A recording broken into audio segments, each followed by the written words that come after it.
Thank you. We have guests today.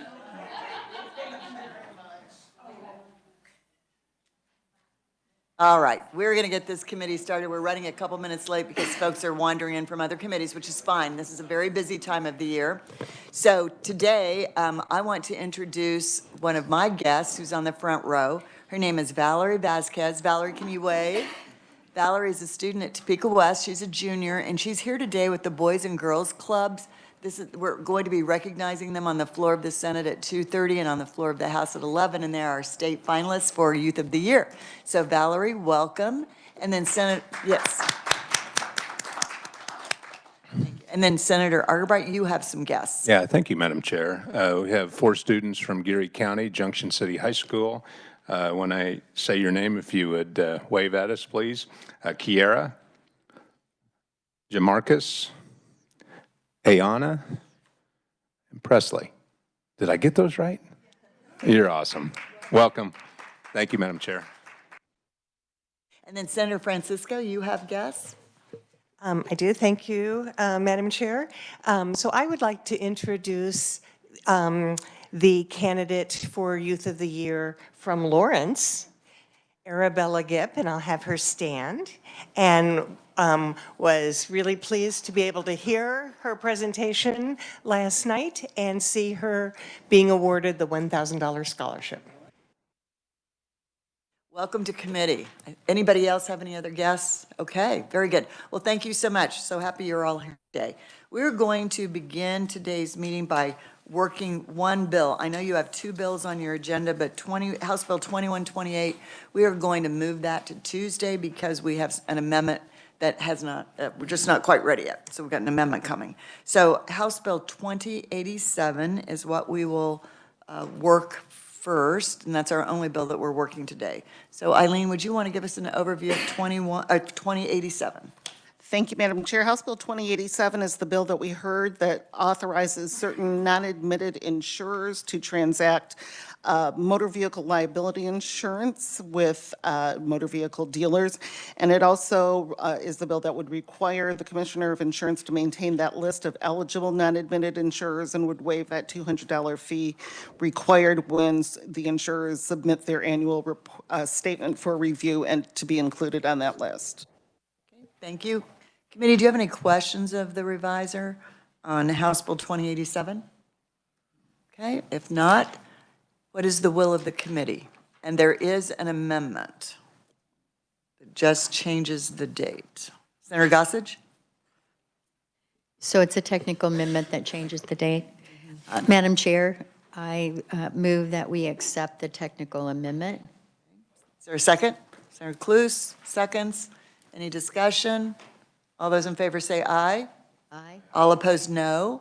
Okay, amendment passes. Now we're back on the bill. Senator Gossage? Madam Chair, I move that we pass out House Bill 2087 as amended favorably. Okay, is there a second? Senator Argabright? Any discussion on this bill as amended? If not, all those in favor say aye. Any opposed, no. Okay. House Bill 2087 as amended passes. Thank you very much. Okay, committee, we left open the hearing on House Bill 2334.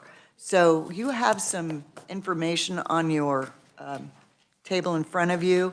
And there's also, I just wanted to call your attention, some additional information that Representative Tarwater gave us on the March 5th meeting that we put on our documents, testimony for March 5th. So you can see that additional information. Okay,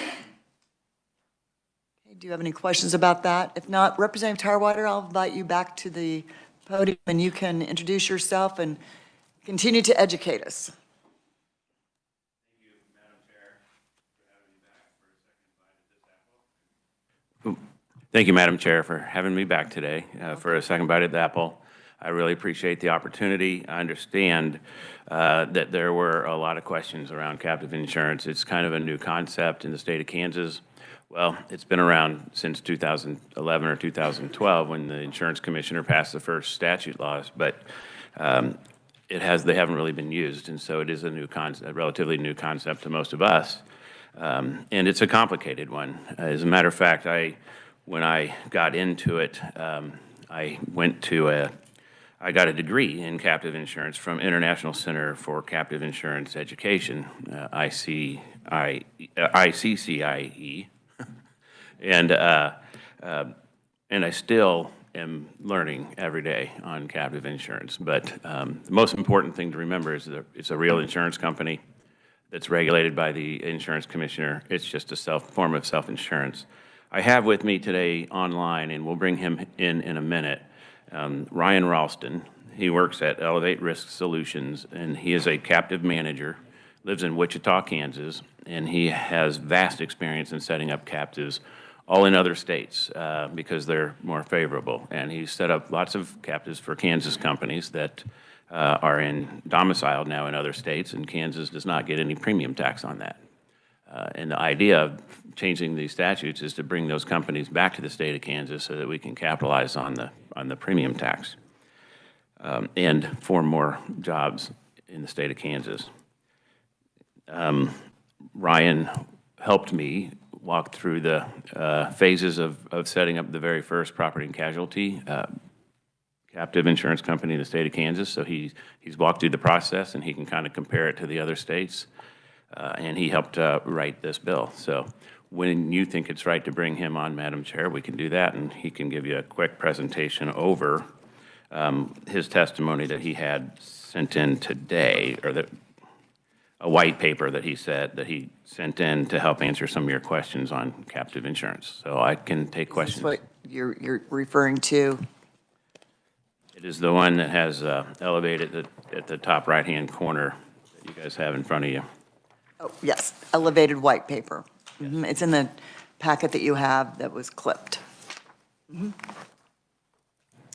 so I'd be happy to answer any questions, or we can bring him in however you'd like to do it. Why don't I ask the committee before we bring him on, do you have any questions right now? I know Senator Gossett, you did quite a bit of research on this, and you visited with Representative Tarwater. Did you have anything you wanted? Did. I met with Representative Tarwater and I feel like I should get a degree in this now, Senator Tarwater, or Representative Tarwater.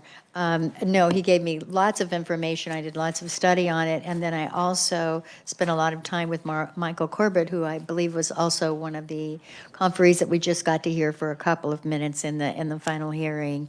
And I feel much better educated on it than I was before. Thank you. Is there anything else you would like to add, Representative Tarwater, before we invite? So one of the pieces of insurance, the one that says captive insurance on it, Yes. this was information that I am providing from one of the classes that I took at ICCIE. And so it's a good kind of, this is what captive insurance is, and this is how reinsurance works if you reinsure it. And it's relatively, it makes it easier to understand anyway. But unless there's other questions, we can bring Ryan on to go through his. Committee, what's your pleasure? Shall we bring Ryan Ralston on to visit with us? Okay. He's on WebEx, I believe. Yes.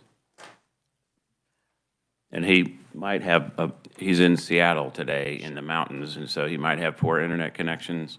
And if that does happen, he's going to try to his Wi-Fi hotspot, Okay. or I'll just wing it. Okay. Brennan, do you see him? Okay. Ryan, this is Senator Dietrich. Can you hear me? Yes, I can. We are ready for you, and we have information in front of us that Representative Tarwater provided. So we are ready for you to give us some more information, do some educating for the committee on captive insurance. Welcome. Okay, thank you.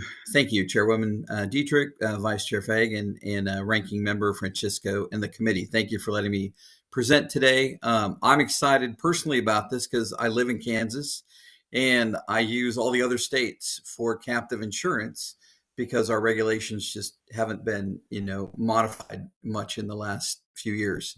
So give a little of my background. My background is strong on the risk management side. 7 years at the Boeing Company, where I ran 2 of their captives. One was valued at $300 million. Both of those one was in Bermuda, one was in Vermont. I did that for 7 years, and I moved to Koch Industries in Wichita, Kansas. Again, in the risk management field, managing their insurance programs, where I built another captive for them, not in the state of Kansas, unfortunately. And then I moved to Whirlpool Corporation, became the director of risk management for another 7 years up there. And I built 2 captives for Whirlpool, one offshore and one onshore. And then came back. My family wanted to come back to Kansas, which I was very appreciative of. I joined in with ICM outside of Wichita. We built the largest group captive for the ethanol industry. And that was, again, not in Kansas. And then since that time, I've built numerous captives, a lot of for farmers and for the agriculture community. And some of what's being changed and proposed to be changed could be used to help facilitate captives that we used in other states and did not choose to use anything in Kansas. But that's my background. And now I'm the president of Elevate Risk Solutions. We're headquartered out of Oklahoma. Even though I live in Kansas, we eventually would like to move that up to Kansas if we could. Having better regulations would certainly be a testimony for me to be able to go out and talk to our clients. I meet with many clients, 2 yesterday, that are looking for a home. I told Representative Tarwater last time when I was up in Topeka speaking at the House committee meeting, that on the way up, I actually got a call from a farmer that could use they were looking for a home for a captive insurance company, and we had to direct them to Tennessee and to Oklahoma, which are the ones we use the most right now. So I'm very excited about seeing this pass and getting more tools in the state of Kansas we can use for companies here. Captives have grown. They've been in place for 50 years plus. There's probably 6,000 captives. About $30 billion today goes into captive insurance. It's projected to grow 15-20% over the next 10 years. It's expected to get well over $100 billion industry. Captive insurance will be by 2036. So again, another exciting reason to have some legislation that would make captives more usable in Kansas. We did team up with Representative Tarwater to build the first property and casualty captive in December. We recommended against it, I'm sorry to say, but they were very straightforward to say, we want to become part of the solution. We want to build a captive and then figure out how we can make the regulations better so that more Kansas companies can use them. So I appreciate that it is a difficult subject. I've been doing it for years. I try to, talk without a lot of acronyms, but if I say something that is unfamiliar, please, I stand for questions. The benefit I see for Kansas is economic growth. Today, these premiums that if a company wants to use a captive, they're going outside the state. Why couldn't it be used in the state and continue to collect taxes on that, and then just help for economic development, for jobs? Captives allow for captive managers like me to be in Kansas, for actuaries, for accountants. There's a lot of jobs that go along with it. Captives also allow companies the flexibility to design their own insurance. The insurance market has not been friendly to businesses over the last 10 years. Premiums have increased globally. The whole market has continued to see unfavorable insurance results. So those companies with good losses, with good risk management, have penalized by staying in the commercial market. That is one of the reasons a lot of companies want to design their own insurance. They have the capital. These are regulated entities, and they build their own insurance company, and they still buy commercial insurance for catastrophic loss, but for the losses where they trade dollars with insurance companies, they fund it in their own captive. They use that money to pay losses, and where they have good loss experience, there's profits in the captive, and we see those profits coming back to the parent company and being used for loss control, for safety, to fund more training on how to be a safer organization. So we think it enhances risk management within a company to have a captive, and it increases stability in the insurance market because you have companies that are the best experience for losses and for risk control. They put their own insurance together, but they still will buy commercial insurance. And we'd like to keep the business at home to the extent we can, just selfishly. A Kansas resident, and I'd like to have this opportunity to expand our capital base and our customer base in Kansas. And I think it benefit the community as well. So I would stand for questions and be able to help educate or whatever I can do to help promote advancing Kansas in the captive insurance world. Thank you very much. You always give us lots of very useful information, and you do a great job explaining. I do have some questions. Senator Gossage, would you like to start? Thank you so much for being here. As I read through all the information and spoke with Michael Corbett and did more research, I have a better understanding. I've been a health insurance agent for 20 years and work with self-funded plans. But as you said, in Kansas, we really haven't seen the captives as we have in other states. And so I taught elementary school. I'm going to try to break this down in a very simple way and tell me if this makes sense to you.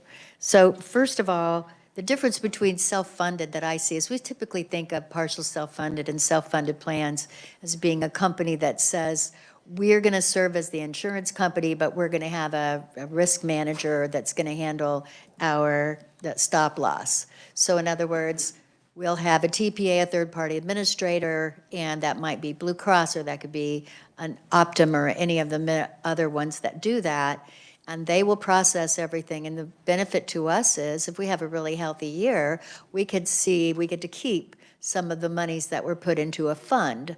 So this money is set aside to the funds, particularly for that company, and they can keep some of the proceeds and use that for next year if they have a really healthy year. With most self-funded, partial self-funded plans, they don't have a really healthy year. They're not out anything because it's kind of a hybrid of fully insured. You give all the premium away to the insurance company, you say bye-bye, you never see it. But with self-funded, you put the premium aside into an account, pay out all the claims, and dollars that are left over, you get to keep for the company to use for next year. So the way I see this is different with captive is that not just medical insurance, but it can include property and casualty. It can also include workers' comp, liability insurance. There are lots of things. So I can see where large companies, they have all these different pools where they have all these different insurances, and they can just put that into one. So when we say build a captive, we're not talking about a brick and mortar and we're building something. We're saying put together a large clump of insurance products, and then we self-insure those by putting all of those dollars aside into one account.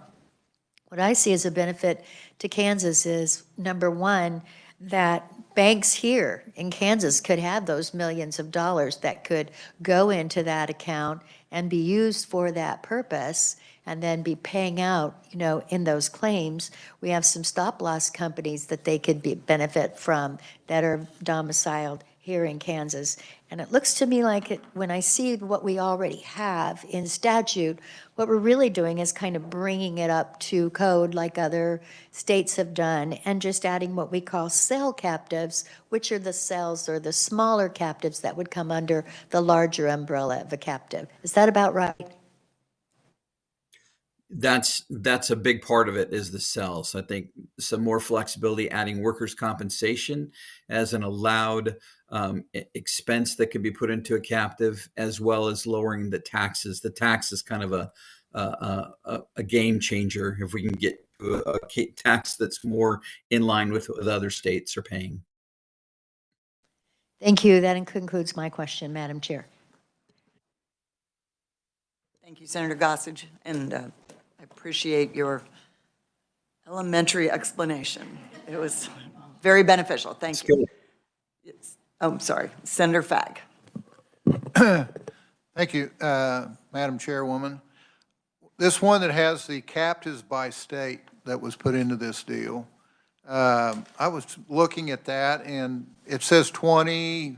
Is this like 2022, 2023 difference with the number? Trying to understand what we're trying to say with this here. Yes, thank you, Member Fagg.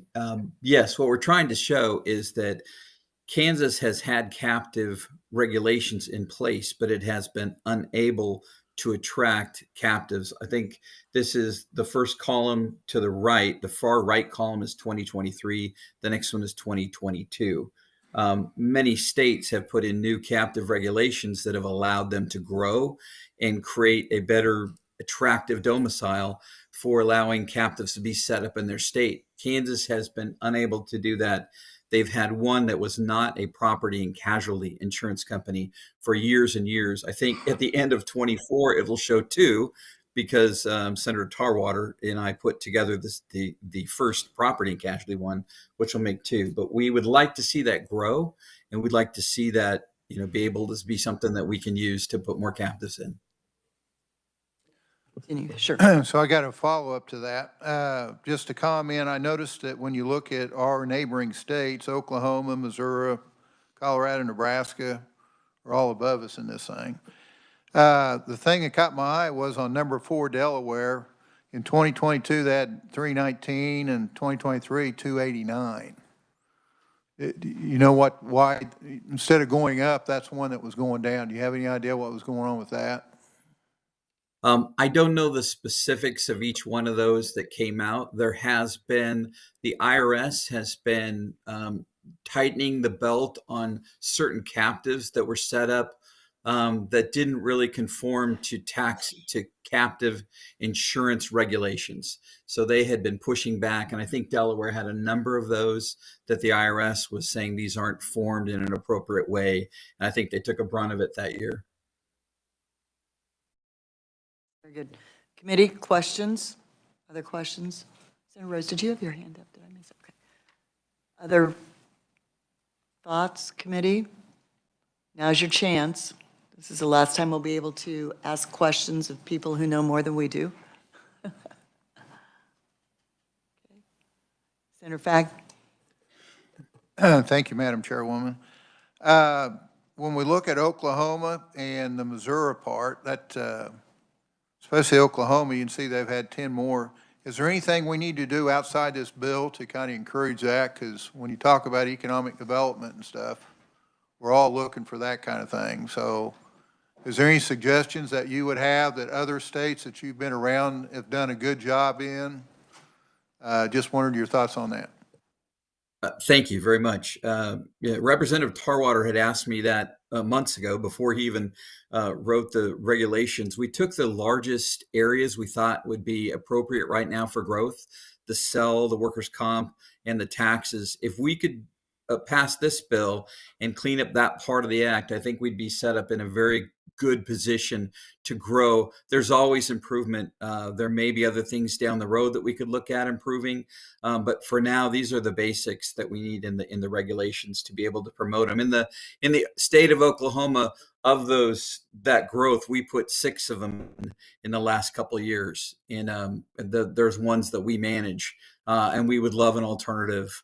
Because Oklahoma has gotten, it's a little harder to get things through. It's staled a little bit because of the growth there, and we'd love to have another option to go to. Thank you. Committee questions? If not, Chairman Tarwater, did you want to say any final words to the committee? Because we will close the hearing then. And Yes, Madam Chair, and thanks for the time again. I want to point out a couple of things. First, the number of captives on this page. One of the captives might have several cells, so one captive might represent 10 or 12 companies, and so there's a lot more out there than just the first number. Senator Fagg, you asked about attracting some of these back, what some states would do or have done when they change their captive statutes and they want to bring some of the companies back, is them offer an incentive to, if you come back to the state for the first year, we won't charge you premium tax because they're not receiving premium tax now. And that gets them to go ahead and move back, so they get the premium tax savings for 1 year, and that helps. And so if you wanted to make that change, you could, in the premium tax section of the captive statute, you could say up to that number. and give the insurance commissioner some flexibility there to offer that. Secondly, I would ask if you work this bill, Madam Chair, that you change the effective date. I have been having some conversations with the Department of Insurance, and they may have a tweak to the workers' compensation section that we could handle in conference if we can't answer their questions. And that's all I have. Thank you very much for your time. Thank you, Chairman Tarwater. Yes, I'm sorry, Senator Gossage. I apologize. Speaking of that, would it be okay if Eric were to come up and address how it would affect the department? Yes. Are you willing to do that, Eric? Welcome to committee. Thank you, Madam Chair, members of the committee. Senator, when we first saw this bill, we did review like most bills that come before the legislature that the department does not introduce, we review and ensure that they fit within the framework of Chapter 40. That's the insurance statute, or the insurance chapter within the statutes. And by far, looking at the bill, it seems to work within the framework of Chapter 40. I was just made aware of a concern that we have at the department that I know that we're looking into further, and so that's what I'll say about that. And is this regarding the workers' comp that was just mentioned? More or less, I'm still trying to figure out exactly what my team has a concern with. I think it's that's what I'll say right now. Yep. Thank you, Madam Chair. Thank you. So we wouldn't plan, if we're going to work the bill, we wouldn't do it until next week. So that would give you plenty of time to decide what those issues might be, and if there's an amendment required, bring that forward. Is Ryan still on the line? Is he still connected to us? Yes, ma'am. Hi, Ryan. This is Chairman Dietrich. I have a quick question, and it's got to do with, we added new Section 9 to our bill, which talks about legal actions being brought against captive companies. And I'm just wondering, with all of your experience and expertise, have you found that to be something that you see happening infrequently, or is it common, or do you have any knowledge of that? I have a little bit of knowledge. I don't have specific knowledge that you're talking about right now, but the legal actions against captives is extremely rare, primarily because a captive is set up to insure its owner's risks. So the company's risk. It's very rare that a company would have an action against its own subsidiary, which would be the captive. So in that regard, we do not see a lot of legal action against the captive. There are some captives that are set up to provide insurance to third parties, whether it's warranty insurance or some other types of insurance. Those are, again, very rare that we see any litigation where a third party is a benefit to a captive. Thank you. Thank you for that. Senator Francisco, question? Thank you, and just thank you for staying on the line with us on WebEx. So there was a comment made about waiving the first year's premium tax. Do you see that as something that would be helpful to you in encouraging a company to return to Kansas? I do. That it's a wise option to put in there. There's a lot of Kansas companies that own captives, and they're all outside of Kansas. Many of them are offshore. Offshore has become a less of an advantage now because of the regulations in the U.S. and some of the tax laws. There are a number of companies that are bringing those captives back on the U.S. soil. In order to track those to Kansas, especially for Kansas companies that want to work in Kansas, I think that'd be very wise. It'd be a nice little incentive, a reason for some of the owners to maybe step over and make the change to bring a captive back on shore. Thank you. Senator Francisco, any other questions? Okay. Committee, did you have anything else you wanted to add, Chairman Tarwater? If not, I'm going to close the hearing. Is there anything else? Thank you so much for being here. Thank you all. Thank you, Ryan, for talking to us again today and answering questions and giving us lots of good information. So committee, I am going to close the hearing on House Bill 2334. That really completes our work for today. We have tomorrow 2 hearings, and I just want to remind you, one will be new information on a different approach to our Kansas Public Employees Retirement System. It's Senate Bill 282. It's called CRISP. It's similar to a federal program, just for you to listen and attend and bring plenty of questions. And then the other, so this is new information. The other hearing we have tomorrow is House Bill 2152, which is a banker's bill, and it's the PMIB, I call it a PMIB modernization bill. And so this is a negotiated bill with how we invest our idle funds, PMIB funds. So you're going to get another opportunity for new learning tomorrow. So that will probably take up the majority of our time. We will not work any bills tomorrow. But we will, of course, meet on Monday and Tuesday, last 2 days the committee can meet. We will have hearings, and we will work every bill we have left that we can possibly get worked that we're going to work, okay? So Tuesday's going to be definitely a work bills day. Thank you so much.